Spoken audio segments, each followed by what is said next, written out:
So the current supply and demand of the English Pokemon market is getting just a little bit out of hand. I covered this multiple times in other videos, even this past week, but once again, the market is changing faster than I could even make these videos or even post community tabs to update you guys on some of these fast moving products. But in today's video, we're talking about Prismatic evolutions once again. And I swear, every time I check a TCG player or go on Instagram and get all these news updates, this product just continues to rise. Now, Prismatic evolutions, regular ETBs are $140. This is not only a Prismatic evolutions video. I wanted to go over the craziness of other booster boxes and how the market seems to react to some of these crazy price hikes. It seems like none of these Pokemon booster boxes in the Scarlet and Violet era are slowing down. Surging Sparks going crazy. Pokemon 151, of course, still going crazy. These top sets are still performing week over week, and they seem like to be the best collection, and they just seem to be the no-brainer winner for their best sealed investment and collections. The biggest news, the biggest Pokemon drama this week is all of these stores, all these LGSs canceling people's pre-orders for Prismatic evolutions. I just think that it's just so funny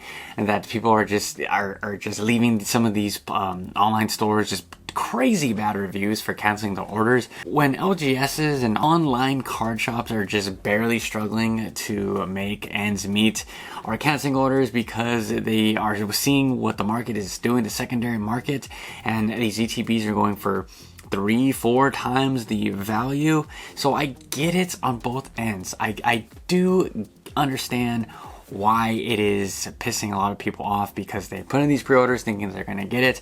But it seems like there is no clear winner when it comes to the pre-order situation. That's why I never really understood the whole pre-order stuff, because when we get a Prismatic evolution situation where the ETBs are going absolutely crazy, you do run the risk of the online stores or local stores canceling your pre-order because they want to just make a bigger profit, and I totally understand.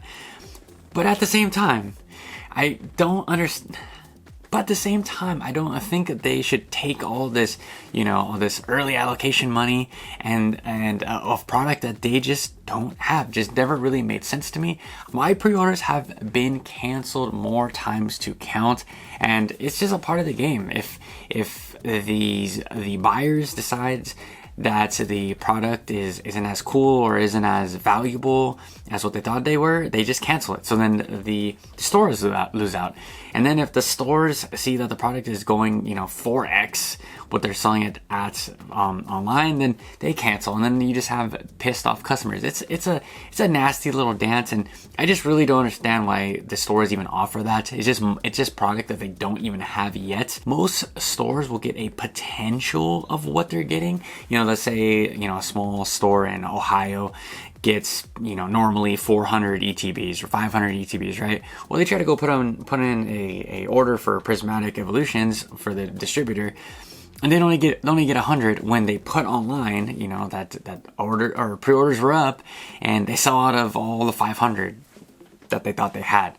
That's just a normal story, and people that are new to the hobby, people that are new to even Pokemon in the year 2024 and going into 2025, the SV era, that's just how it is. That's just the game that we play, and now that game is even tougher now than ever because of the flippers, investors, and then the animosity of the collectors. The collectors are a big problem as well. If that's from in-person ripping, going to your local Target or Walmart to grab a few ETBs, or if that's you participating in a rip and ship online or whatnot, all that stuff.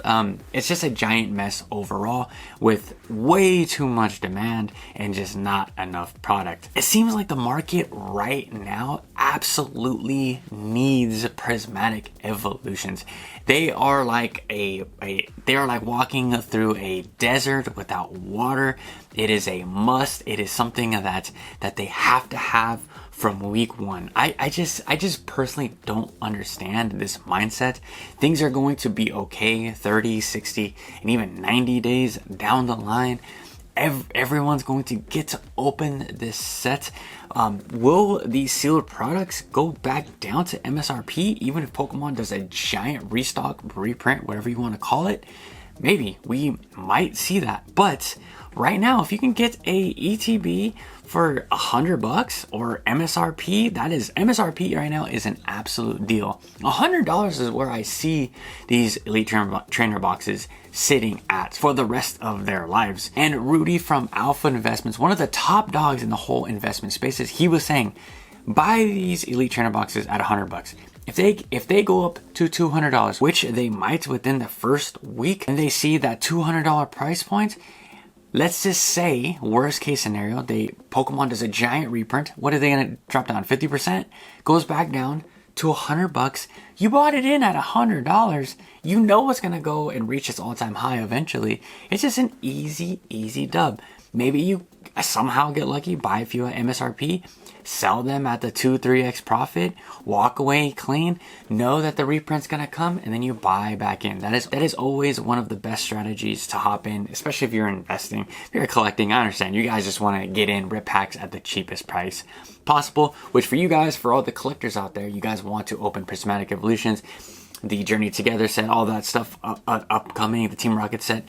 Maybe even look into the ancillary products like the collection boxes and just little products here and there that not a lot of investors and collectors are even looking at. A lot of people, they don't even want those collection boxes, but there's some really good packs in there, and you usually get those for a pretty good deal. Another giant tip to keep in mind is that there's always going to be a correction. There's always going to be this giant hype and FOMO. Everyone's trying to open the newest set. If that's the newest black and white set, the content creators need it to open up to be the first. All these rip and shippers need it to be the first to have these shipped out. Flippers and graders, they need their first, cards to then sell on eBay, etc. Everyone's fighting to be that first. But as the hype goes down, we get to the 60 to 90 day mark, then people start to lose a little bit of interest, and that is when your time is to strike. Again, if that's you collecting or investing, that is when you got to realize if you really wanted that product. Right now, for me, this is a personal story right here. I missed out on Terrestrial Festivals, which is Prismatic Evolution in Japanese, and I'm good. I'm just going to wait until that booster box comes back down to the $50, $55 mark. Right now, it's around $75. I'm good. I know that it's going to be a Shiny Treasures EX moment. I know that's going to eventually crash down to those prices, because I'm so confident in the Pokemon market right now. In the languages, you got to read the room, you got to read the temperature. English is crazy. People in English are spending dumb money on literally everything. Just in yesterday's video, I did a breakdown on Market Watch Monday, and we can see that so much eyes and so much money is over still in the Sword and Shield era, and people are buying that up like crazy. So what can we automatically assume in this new English market in Scarlet and Violet, in the Scarlet and Violet era, is that these sets are just going to continue to be overbought, overhyped, and just overheated in today's market. So it's safe to say that these products are going to be very hard to get and very expensive. There's the flip side, and all these people are like, there's just no boxes for the kids. There's just no, it's unaffordable. Pokemon is just not affordable anymore. That's the thing. It's the hobby. The market's going to determine how much everything costs. This Pokemon doesn't need to be affordable for everybody. If Pokemon wanted to be affordable for everybody, they would print this thing into the ground. Singles would be worthless, etc. But it's not a necessity. It's not food. It's not water. Markets are going to market, and they are going to determine how much people want these products. And Pokemon cannot print enough to fulfill everyone's demand, especially right now. And I know that's going to bother a lot of people in the hobby. But for me personally, I really don't care. I'm just going to wait. I'm going to wait until these products, go back to close to MSRP, and then I'll buy them up. That's just my personal strategy. Once again, after many years in this hobby, you realize that things are going to be okay. You're going to get your cards, and these cards will be here for multiple years to come. Will you potentially miss a Evolving Skies type situation? For sure. You're always going to strike out on at least 2 to 3 sets, you know, per era. That's gonna happen. That's just normal. You can't hit on every single thing. Sure, you can dollar cost average, buy one thing of every set and all that stuff, but you're always gonna wish that you would have went. Oh, I would have thought of going into Evolving Skies when it was, you know, 200 a box. There's stuff like that. You know, if you think like that, you're gonna absolutely beat yourself down in this hobby. But Pokemon has so many opportunities now. Prismatic Evolution, sure, it's going to be the giant set right now, and people are just going to drool out the mouth over it for the next couple of months. But the guys, remember, we have multiple sets. If it's too expensive for you guys, just do not buy it. Just don't buy it. Just don't buy it. Set a Pokemon budget and stick to that. Say, hey, I want Prismatic Evolutions to get, I want $100 ETB. If it doesn't hit that, then guess what? I wipe my hands clean and I move on to Journey Together set or the Battle Partners or whatever your language of the hobby is. You just move on. You set a price target and that's it. I'm gonna do a buy order. I'm using stocks and trading terms, but I'm gonna set a buy order for $100 ETB, and when it hits $100, I'm gonna go buy one. If not, then I just have to sit back and wait. That's just how it goes. And more than likely, 9 times out of 10, you're going to hit that price target and you're going to be able to rip, collect, own. You know, you may not be first. That's a whole different ballgame. And I don't think most of collectors and investors need to be first. This is a long-term game. Add little pieces to your collection one by one. Add a $5 card at the bottom. Add a $10 card at the bottom. If you're an investor, buy a cheap booster box when the prices are low. Buy the booster boxes that nobody wants. It's little things like this. They're going to make your portfolio stronger over time. And you just never know what is going to happen. There can be a set where not a lot of people in the first year or two seem like it's valuable, deem that it's valuable. And as time goes on, people are like, wow, Paldea really was the best set in the Scarlet and Violet era. Now it's a $500 booster box. And then you went all in when it was sub $200.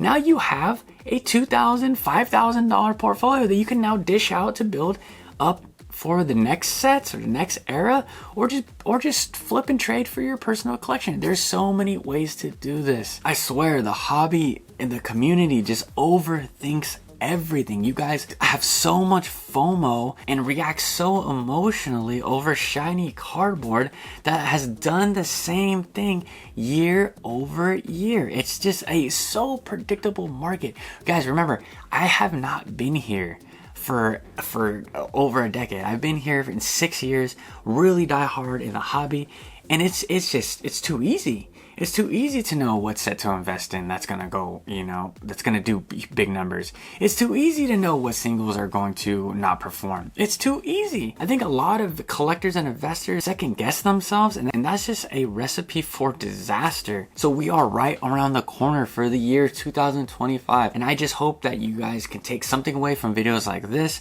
so that your personal collection in the year 2025 can be better, that your Pokemon investment portfolio can also rise, and that you can just spot easy, clear winners. So now I'm gonna turn it to you guys. Let me know, are you guys scooping up Prismatic Evolutions? Are you a FOMO dude or gal that can't sit on the sidelines and wait for these prices to correct? Let me know that or anything in the comment section down below. And until tomorrow, I'll catch you guys with a fresh new video. Catch you guys later.